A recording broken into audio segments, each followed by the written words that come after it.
ariko igihe cyose wowe umunezero cyangwa kwinezereza kwawe gushobora kuza kukagira isanganya n'umunezero w'Imana, uko kwinezereza kwawe gucika dangereux. Mwanyumvise?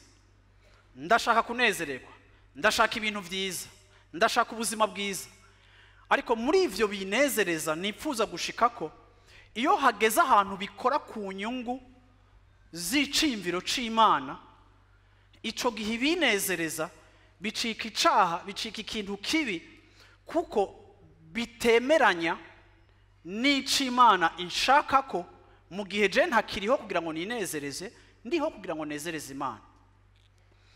Uyu munsi muri 2022 wotangura kwipoza keso y'ibintu byose ukora ukavyiyumvira pa rapport y'ibinezereza Imana, hari ibintu byinshi mu buzima bwawe byohinduka.